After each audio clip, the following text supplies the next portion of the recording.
Hello everyone and welcome to August Call. I'm Luke with the DevRel team. Joining me today will be Mark Blackman and Simi. Tell us about yourself.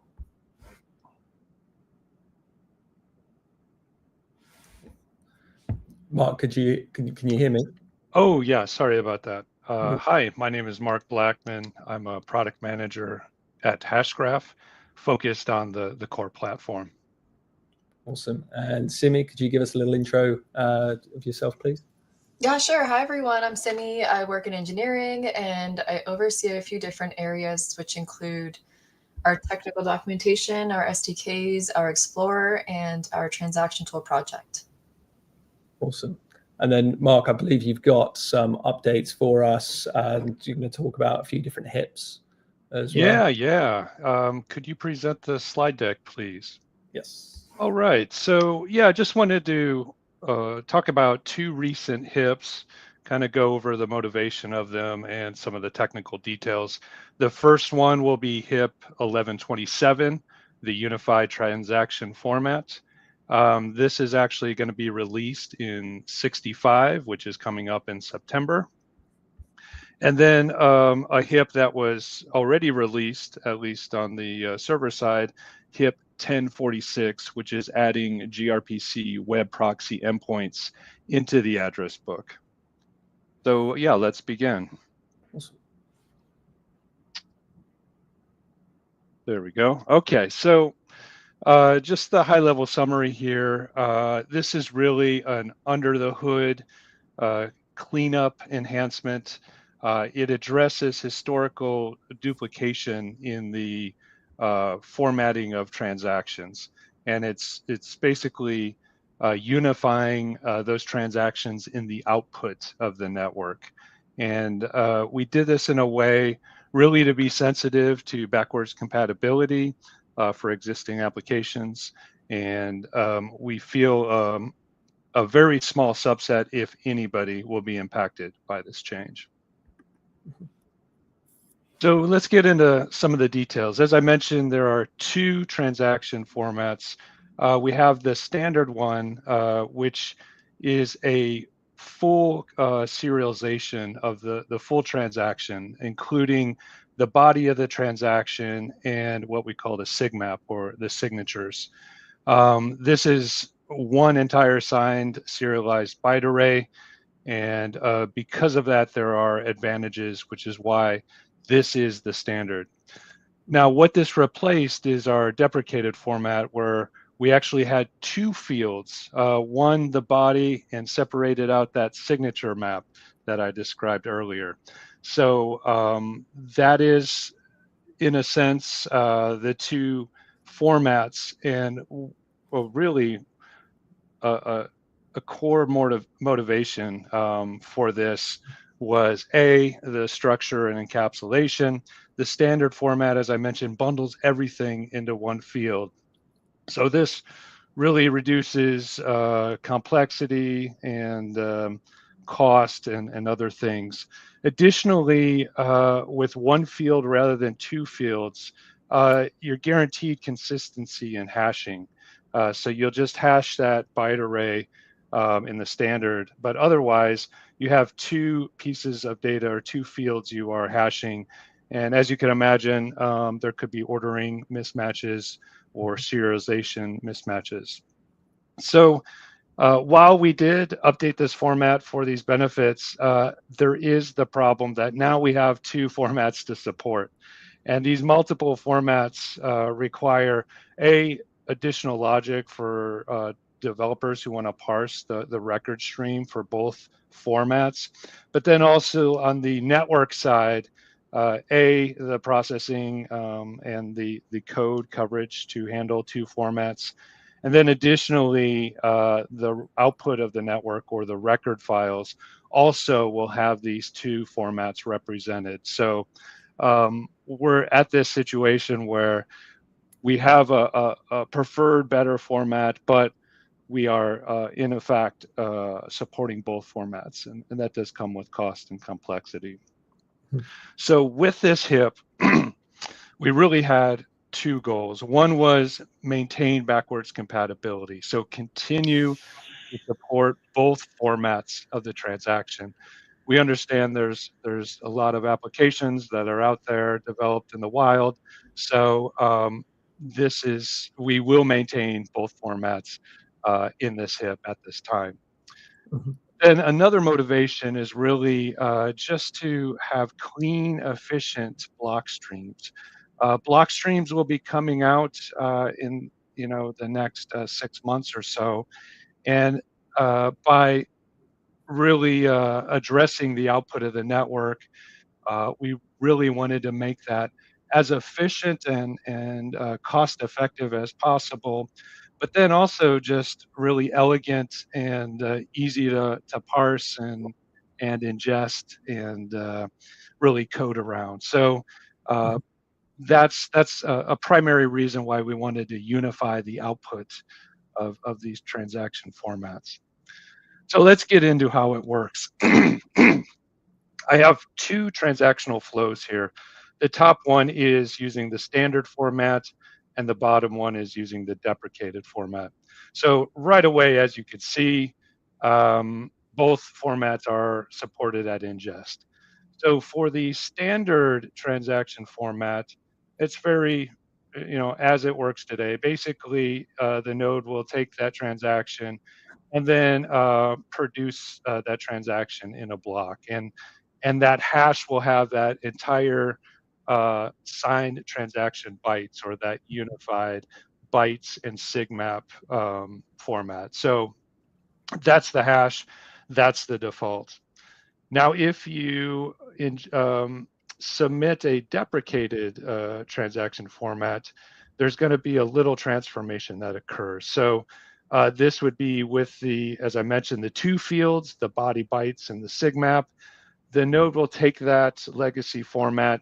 It will convert that format into the standard format, so that body bytes and sigmap will be processed into the standard format.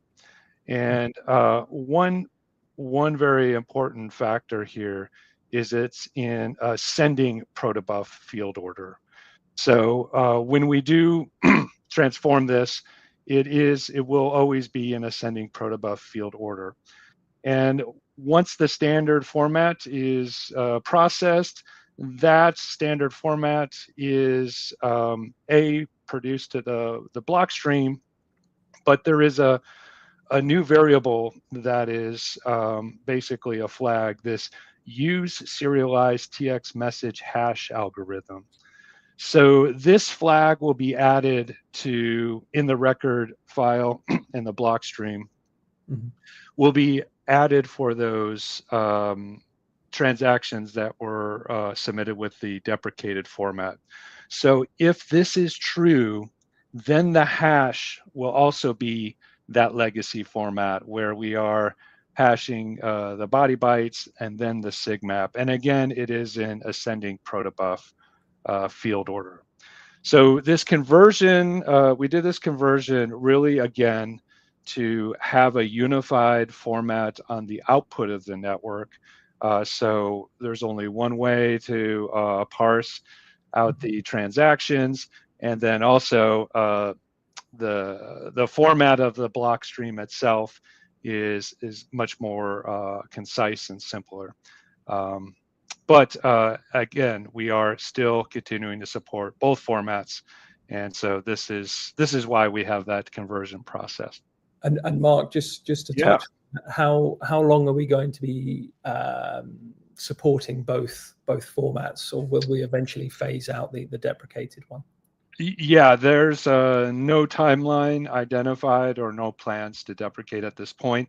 That's not to say that that could change in the future, but as of this point, no timeline, no plan to deprecate, to not support, I should say, the deprecated format. Okay, great.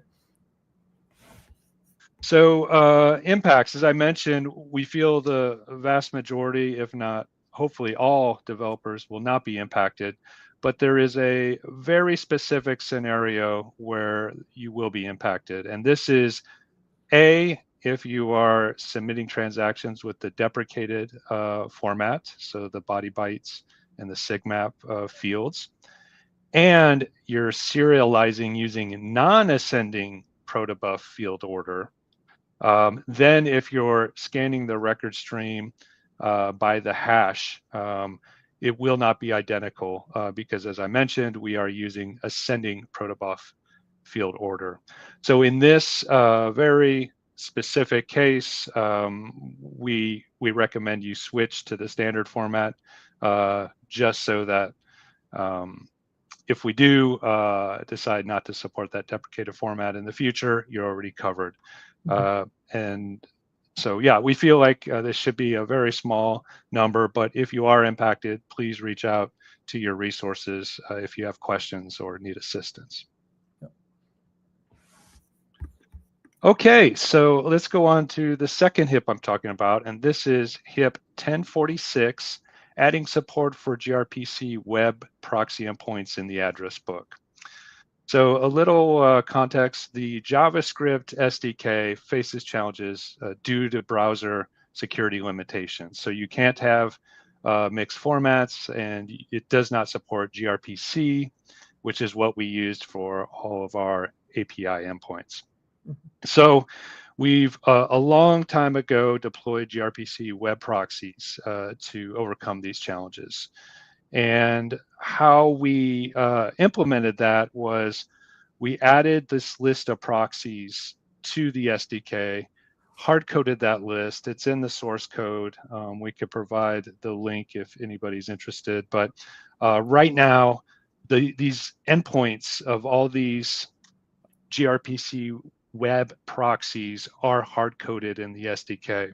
Mm-hmm. And as you can imagine, that could cause trouble as the network evolves. If people are adding new proxies, you would want to have that in your queue to leverage. Mm-hmm. Or if some proxies, either IP addresses change or they're removed, then you're in a situation where at least one of your transaction submittals may be impacted.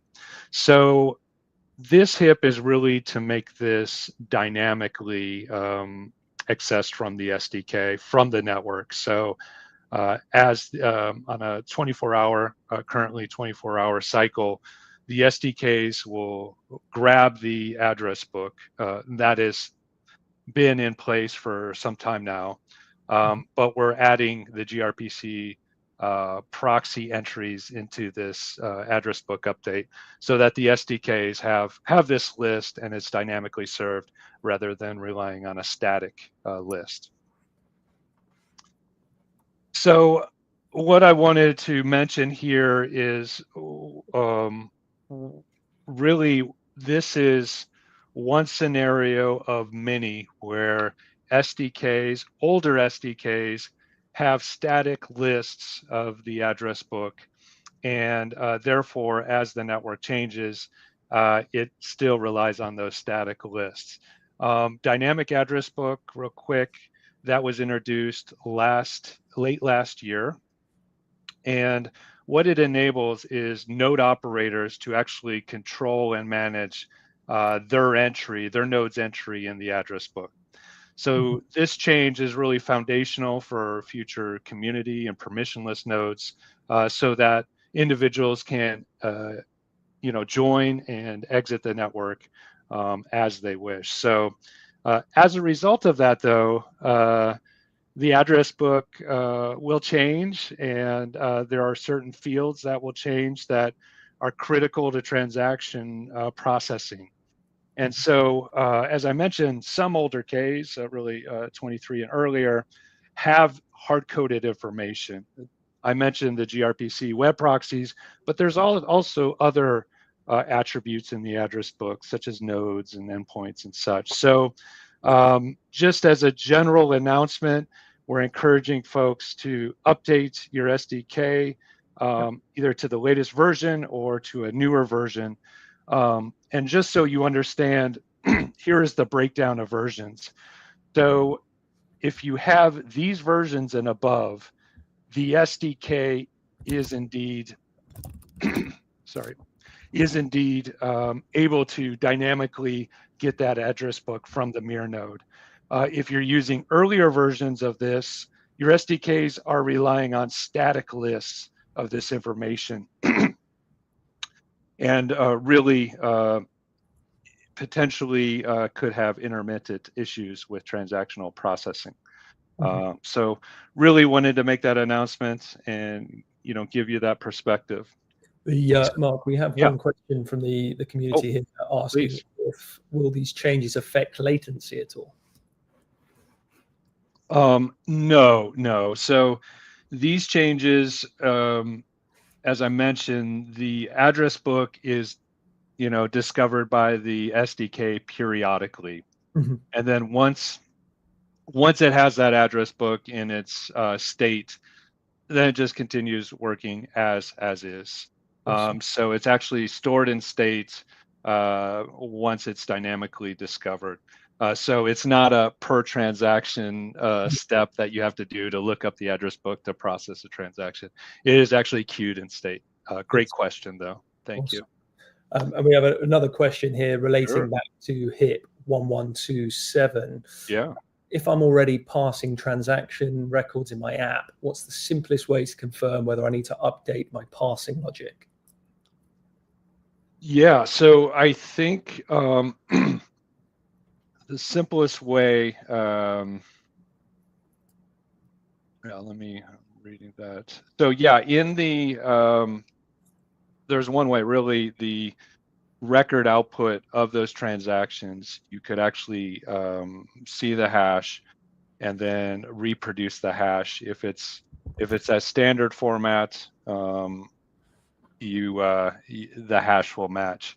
Additionally, if you're able to look at the transaction you're submitting and the structure of that transaction, you'll actually see, is it one contiguous protobuf field, or is it split out into those separate fields, as I mentioned?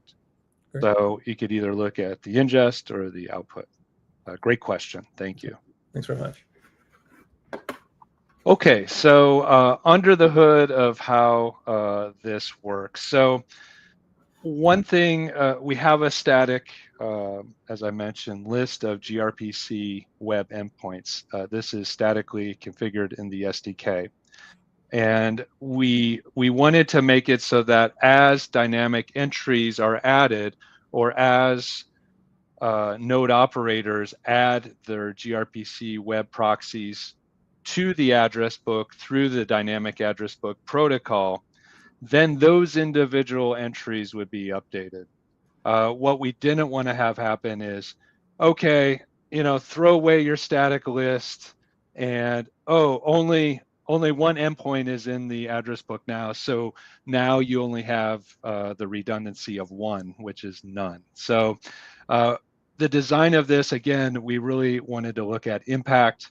And so as mirror node or as gRPC web proxies are added to the address book, those will individually replace the static entries in the SDK. So I know that's a lot. Let me explain it. So at the top, we could see the SDK has static entries. And these are by node ID. So node ID 1 has XXX, 2, YYY, et cetera, et cetera. So these are static entries. And so now the SDK is updating its address book. It is querying the mirror node. And the mirror node actually has one DAB transaction that has changed the gRPC web proxy endpoint for node ID 1. And so it sends that address book update. And then the SDK simply takes that new entry, dynamically discovered entry, adds that to state, and then uses that for node ID rather than the statically configured list. So this allows the SDKs to gradually change to a dynamic address book as those entries are added to the address book over time. Additionally, enables node operators to gradually change those endpoints in the address book rather than having this hard disruptive cutover all at once, and then, really, I think that would cause a lot of technical issues. So this is the design that after a while of talking, surfaced as the best, and this is what was approved with the HIP. I think what you've explained here is great, Mark, and we've had a question from Hamir here as well, which I think you've answered in your explanation here. But with HIP 1046 introducing dynamic gRPC web entries, will the SDK automatically fall back to the static entries if a proxy is unavailable, or do we need to handle that logic ourselves? Yes. So if it's been replaced, it will be updated. Now, if that web proxy, whether it's statically configured or dynamically discovered, if that is down, that is not covered in this HIP.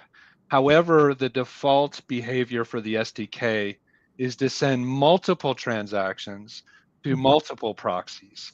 And even if that one proxy fails, you have redundant transactions that are also being processed. So if one proxy fails, but another proxy where you sent that duplicate transaction was sent and successfully processes it, you're covered. And that is not logic that you need to develop. That is, in place in the SDK. That's great. Great question, though. Great question. We got another question here from Hamir as well. Let me bring it up. For web apps using the JavaScript SDK, does HIP 1046 mean we can finally avoid custom workarounds for browser security issues, or are there still cases where extra security setup is needed? So, yeah, the gRPC web proxies are the solution for working around those browser security issues. Now, if you're having additional browser security issues while using these web proxies or gRPC web proxies, then we would like to understand that better and learn more and assist you with that. But the gRPC web proxies were introduced so that rather than hitting the standard gRPC proxy and sending gRPC to a web browser, this gRPC web proxy takes care of all those limitations. Awesome. And for anyone needing support or anything along those lines, we do have a Discord as well for our developers that you can join. I believe it's hedera.com/Discord. You can hop in there and ask questions. There's people from Hashgraph in there that will help your technicalities. We also have another question here for you as well, Mark. OT, but anything you can tell us about Hyperledger interoperability with HCS? I've been going down the rabbit hole of private networks using HCS and mirror nodes to gain fair ordering, asynchronous Byzantine fault tolerance, etc. Yeah, so I don't have any information on the Hyperledger interoperability. My company, Hashgraph, is developing private public network products called spheres, which may address your use case, but that's really having a full-up private network. But yeah, I really need to understand the use case a little better and your specific concerns. So maybe, yeah, reach out to us and we could provide a more precise answer to that. Awesome. We have another question here from LinkedIn. The real power is in our SDK integrations. Glow score scans, wallet rewards, GLAM filters, all packaged as modular SDKs that can plug into Hedera, Solana, or exchanges directly. I don't think that is a question more than a statement there, but let me bring that one down. Great. Cool. Is there any further explanation on this side of things as well, Mark, that you want to talk us through? No, that covers it for me. But yeah, really appreciate the engagement, and please reach out again to your support contacts if there are any questions or concerns with these two HIPs. Thank you. Thanks very much, Mark. Lovely to speak to you. Simi, I believe you've got some bits you want to talk us through in regards to Hiero and the namespace changes. Yes, thanks for handing it over. I will spend some time going over the releasing of the SDK artifacts underneath the new namespace for Hiero. Let me go ahead and share my screen.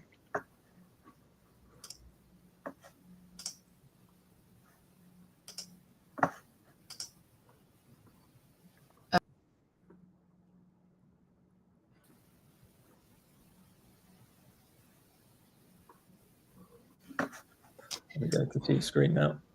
Okay, great. So there was a blog that was sent out some time ago making the announcement that the SDK artifacts are going to be released under a new namespace for the various different package managers.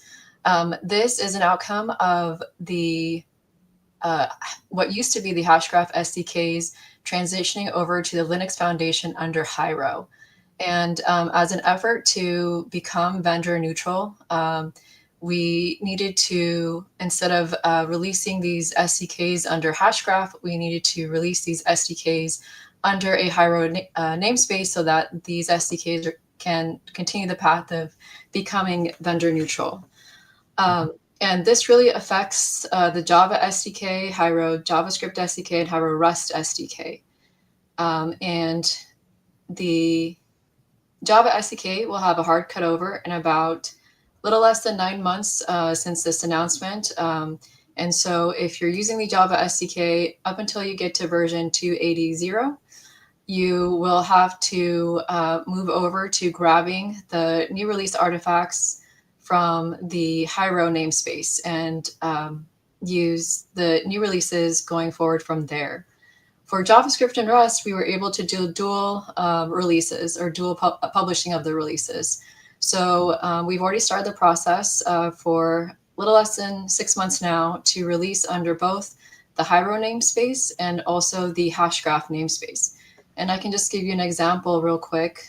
We have here for the JavaScript SDK, we have published a couple of versions already under Hiero Ledger /SDK, but we also have the same versions under Hashgraph SDK.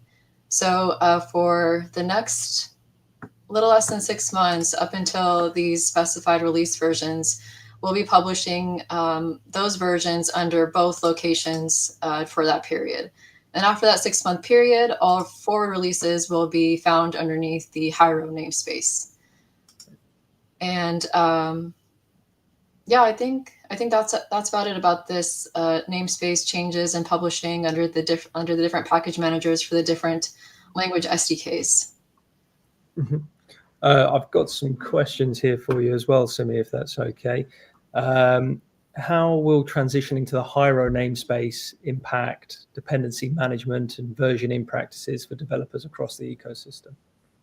Yeah, so developers will need to, between the next 6 months, except for Java, since that will be a hard cutover, plan to update their applications to get the packages from the new namespace.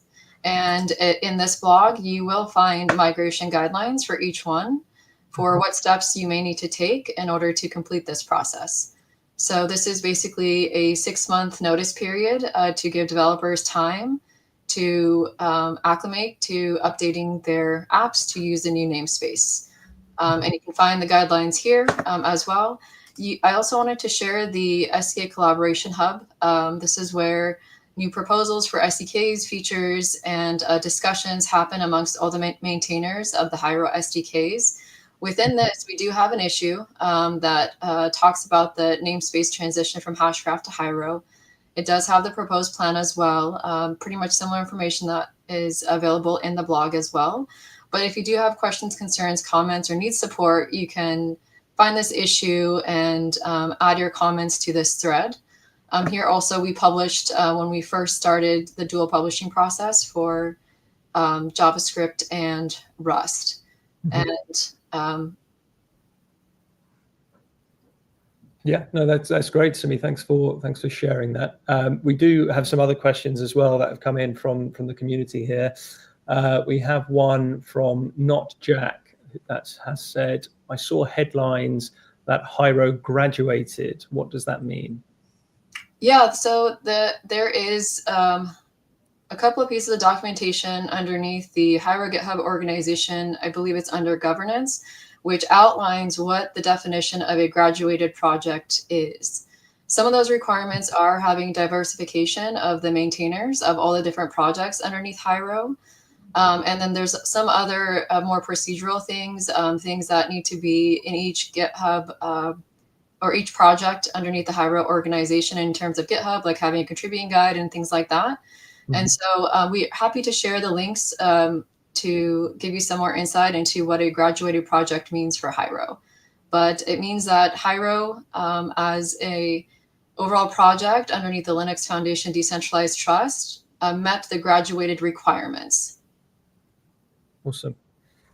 We have another question here from Hamir from LinkedIn. If my code uses Hashgraph today, what's the easiest way to switch to Hiero without breaking anything? Okay, I think you're talking about picking up the new release artifacts underneath Hiero. If you're using JavaScript, Rust, or Java, you can look for the migration guides to get more information on that. And then there's another question from Hamir here again. How will I know when it's safe to stop using the old Hashgraph name and only use Hiero? Apologies if this is something obvious. Oh yeah, no worries. So if you look at the blog, we notate which version we will stop the dual publishing process for, where we'll only do it underneath Hiero. And so that should give you the indication of by when you need to update your application code to pull the release artifacts from the Hiero namespace. That's great. And just for everybody's reference as well, there should be in the comments as well a link to that blog that you can click on and have a read through and click through onto the other resources there. And now we have a question from Philip M on YouTube. Will Rust be a first-class supported SDK language? I want to say yes. Maybe you can give me some more clarity on what you mean by first-class supported SDK language. Rust is meant to support all of the transactions and queries that the Hedera network supports. And I don't know if there's something else that you're looking for it to be a first-class supported SDK language. It is actively maintained. We do have engineers that are working on it, every sprint to add features, to fix bugs, to respond to community members. Maybe if you could provide some more clarity, unless that answered your question. Yeah, if we see a message in, we will we'll update you, Simi. I have some other questions here for you as well on SDK upgrades. Given that older SDKs may cause some potential issues, how is the Hedera team encouraging or enforcing timely upgrades among developers? Yeah, so I guess I'll take this as maybe specific to the HIP 1046. So we should encourage all developers, as Mark had already noted, to at least use the versions that were shown, if not higher, to take advantage of dynamically updating the address book. By default, it tries to grab the address book every 24-hour period. There are configurations in the SDK to enable you to change that period. So if you would like to do it more frequently, less frequently, then you have the option to do that. The default is set at 24 hours. Mm-hmm. Thanks very much. I have a question for you, Mark, as well. In going back to dynamic address books, what are the benefits of the dynamic address book? What can you see? Where will that lead us in the future? Will that lead to potentially something like community nodes or? Yeah. As I mentioned, for community nodes or basically and permissionless nodes, for people to independently join and leave the network, you need a address book protocol. So historically, before dynamic address book, the address book was really a configuration item on the servers, the nodes themselves. So by adding this protocol to Hedera, it it broadens out who could join and leave the network once we're at the point of community nodes. But then additionally, everything is transparent and open. So anybody could query the network and actually see the transactions where a node's IP address has changed or where a node's account ID value has changed. And this transparency is not only good for transparency's sake itself, but then also you could kind of see the history of a node. And then if you're trying to troubleshoot items, it's very easy to see, okay, this is what the address book should be. So it really opens up not only, as I mentioned, joining or leaving the network, but also all of the changes are facilitated on network and available for all to see. Awesome. Thanks very much. Now I will share my screen and talk through some updates that we've had to the Hedera Developer Playground. Bear with me.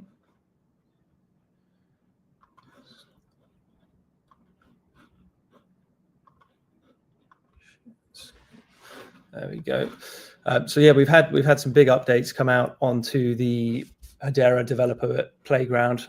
For those of you that haven't seen this before, it's a playground where you can select multiple SDKs and have sort of preloaded functions here on the left, all the way through Hedera Consensus Service, Hedera Token Service, Hedera Smart Contract Service, as well as some scheduled transactions there as well. Now, previously, when you signed up to the playground, you would have a ED25519 account created for you straight away. That's been changed now, so an ECDSA account will be created for you upon sign up. And then if you want to create an ED25519 key as well, it's as simple as just clicking the button here, and your private key and account ID will be generated for you. In terms of the playground updates here, we've added an AI widget here as well. So you can come in, this is powered by Kappa AI, which is also available in our Discord as well. So you can ask it any questions you like. How do I create?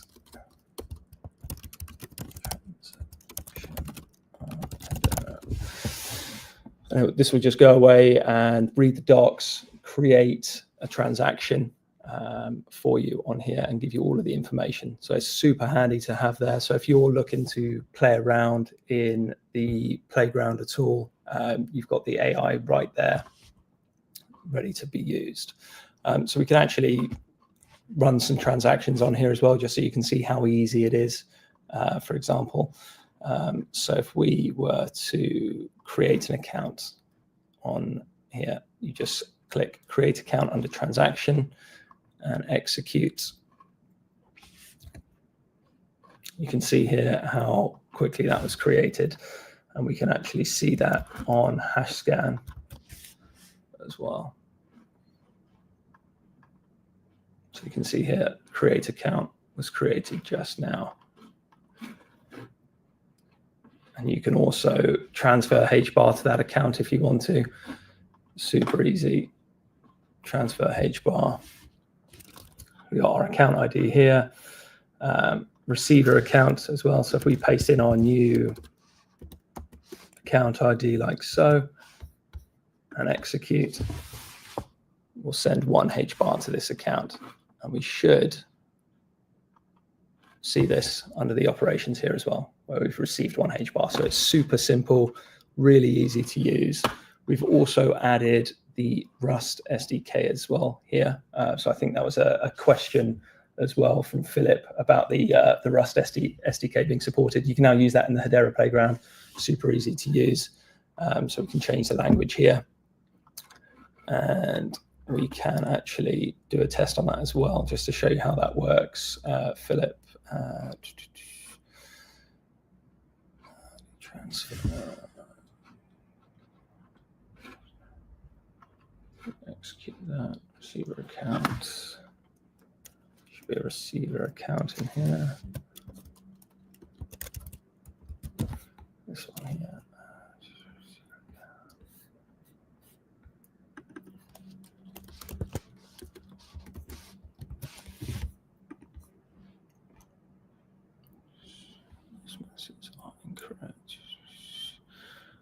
Okay, I will have a look at that after this call and see if we can get that working. We've also added some other queries as well that use the REST API.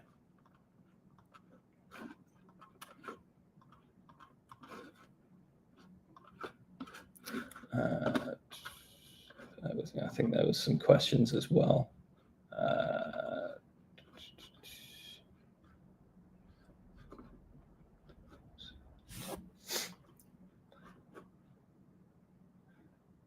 So, Hamir, I've seen your question here as well about using the developer playground instead of testnet. This is testnet. This is just a easy to use, friendly GUI on top of testnet that you can use just to test transactions without you having to spin up VS Code and download an SDK and run anything yourself. You can test it directly here. So when you create an account on the portal, this is a testnet account. You can use this to interact with the Hedera testnet here. You can also, if you want to, interact with PreviewNet. But when you create an account, a testnet account is created for you. And as you can see here, we are interacting with testnet on HashScan. You can see the new account that we've created, the transactions that we've sent as well. In terms of the other changes that we've added for the playground, we've also added autocomplete for the JavaScript SDK. For example, if we were to remove account ID from string, for example, you type this in, it will have all of these pre-filled now as well, which is huge. Makes it much easier for when you're trying to build something. And other changes as well. We've also updated the UI a little bit, and there's some navigation improvements. There's a reCAPTCHA v3 improvements as well. So I think previously some people were getting caught out by the reCAPTCHA when signing up for an account. That has now been fixed. So people can sign up without getting caught out by the SDK there as well. And I think that brings it to a close in terms of the updates for the playground here. And while we're on the subject of SDKs as well, we also have an ongoing SDK feedback survey at the top of the screen there. You should have a QR code. You can scan that and it will bring you to a feedback form that you can fill out. If you're using our SDKs, please do so. That feedback helps us a lot and helps shape the where we're going to move with the SDKs. Okay. Are there any other questions that are coming through?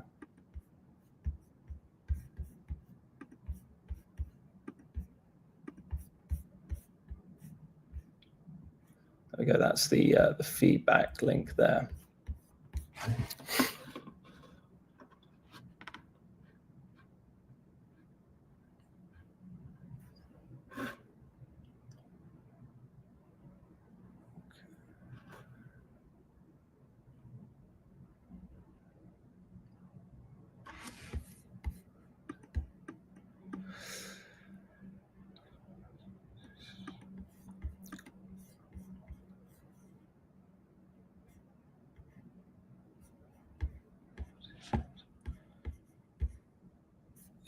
Some more talking points about the portal here as well. We also have the faucets as well. So if you need more testnet HBAR, you can come on here, plug in your wallet address, and receive 100 testnet HBAR per day.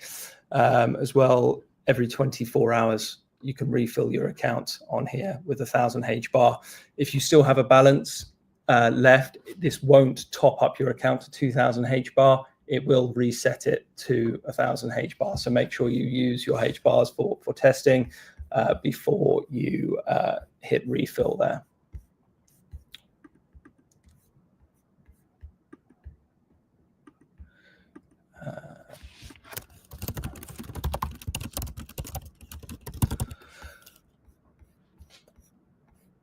Okay, I just want to say one last thanks to Mark and Simi for joining us today. Those updates have been really great. Really appreciate you taking the time to join us on the call today.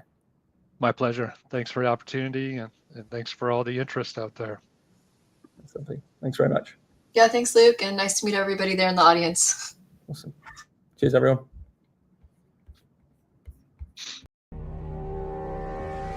The need for a more interconnected world is fueling new decentralized technologies and new ways of doing business. Hedera stands at the forefront of distributed ledgers, where every interaction is not only trusted, but fast, efficient, and secure. While traditional blockchains struggle with speed and fees, Hedera's network settles transactions in under 3 seconds for a fraction of a penny. And the proof is in the numbers.